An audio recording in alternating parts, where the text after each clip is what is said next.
Hey there, another day working on the greenhouse, and if you've been following along, you know what's going on here, but otherwise, let me catch you up. This is a 16 by 24 foot greenhouse that I got from Rimol. It's gonna have double walls, and it's gonna have louvers and fans. It's gonna be super nice. I'm gonna be using this as a nursery, and this is gonna accompany and support my 200-foot caterpillar tunnels from Farmer's Friend that I do all my in-ground growing in. And so I need a nice nursery, and we've been working on this and got most of the structure done. So we got the ground posts in, the hoops up, the trusses, the wind bracing, the baseboards, all that stuff's been done. And so today we're going to be working on the Endwalls. That's the project for today. And they offer, Rimol offers a few different options. They offer, you can build the Endwalls out of 2x4s or out of metal. We're gonna be doing it out of metal. So they sent a bunch of square metal piping or tubing, whatever you want to call it. And that's what we're gonna start working on today. I don't know how far we're gonna get into the process, but that's the plan. We're gonna get started with this. Obviously it's tricky because I'm on a slope, but in general, the Endwalls are very custom and you have to make it work with what you have. So we'll see how it goes. Just about to get started here with this project, but before I get into the actual work here, I want to talk about the overall game plan. The two Endwalls are going to be different. So one Endwall, which is going to be the one in the back of the frame here towards the shed, that's where the door is going to be. So on that side, we're going to have a large sliding door and two louvers. And I talked about the louvers in the first video I did about this greenhouse, but what I forgot to mention is that those louvers will have a motor on them to control them opening and closing. And the reason why I forgot about it is I didn't see them in the box. So totally my fault. And so that will be controlled with the thermostat as well as the fans. So that'll be on that side. On this side, it's gonna be more of a solid wall, and we'll have the two fans over here. So we'll have to be framing out both the fans and the louvers. And I think that's kind of gonna be one of the trickier parts, along with the fact that we're on the slope here. So getting the door right is gonna be a little bit tricky too. But anyways, that's what we got going on here, and Rimol sends a customized drawing. This is what it looks like,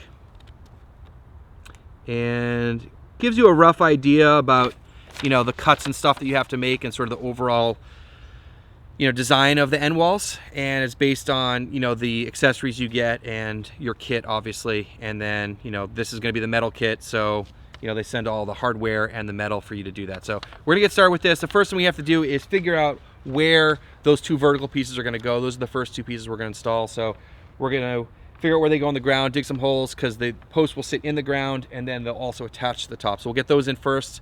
That's what we'll start with. All right, so just getting started on this end wall, and the first thing we had to do was dig a small trench going across here for a few reasons. One, the vertical posts are gonna have to sit in the ground about 6 inches, and then also we're gonna have to bury the plastic for the last couple inches, and that creates that seal against the ground. We'll get to that later. It didn't take long to just dig this quick little trench, so now we can start working on the vertical pieces. First step here is we got these two vertical pieces up, and they sit down in the trench at least 6 inches, and then they attach up at the top. So we got these guys in, and they're level.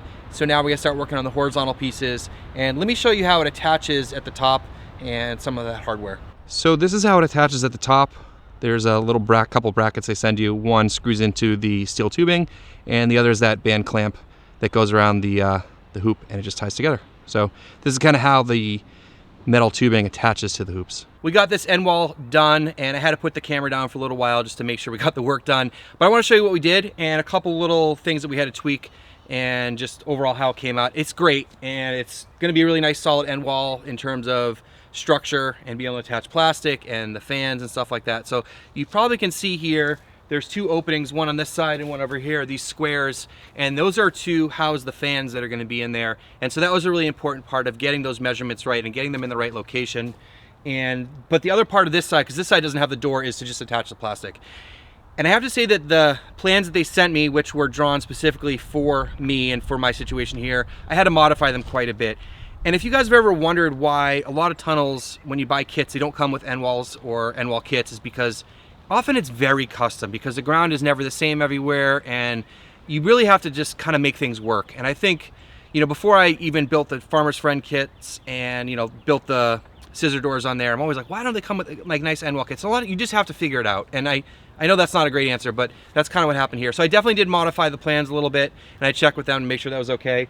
But yeah, this is great. And then if you're kind of curious here, I mean, a lot of the plastic is going to be tied in with wiggle wire and channel lock, but on the bottom, part of the reason here is that it'll get attached at the bottom there, and then the plastic will just go into the ground and be buried into the ground, and that will create that seal against the ground. So I'm not going to do that today. We're not doing the plastic today, but that's kind of how that is here. Couple of modifications in terms of mounting some of these horizontal pieces. Let me show you that. All right, so I showed you how the vertical piece is attached to the hoop at the top, and they attach the same way on the side. So band clamps with these cool brackets. So this is how they normally attach. Problem is that when you're trying to get the horizontal pieces close to the ground at the bottom of the end wall, these band clamps are made for this size tubing, but at the bottom, you have those ground posts that are in the ground, they're much thicker, so these do not work. Even if you bend them open all the way, there's not enough distance. So we gotta get a little bit creative. I'll show you what that looks like. All right, so this is the last hoop going into the ground post here. And that bolt that's right above the horizontal piece, that's the one that ties through and holds the baseboard onto the ground post there. And so what we did is we just took the little L bracket that they give you to attach the horizontal pieces. I just bolted it right through and then screwed it into the horizontal piece, and then we got another L bracket underneath, and hopefully having one above and below keeps it from twisting. But that's how we basically did it on the bottom ones, because I couldn't get those band clamps around the ground posts. I'm really happy that we got this end wall done. The weather in the last week has been atrocious. It has been cold and rainy for a week straight, no joke, and I really haven't been able to get much work done outside. So it feels great to be out here, and the sun actually came out for a little while today, so I'm really excited about that.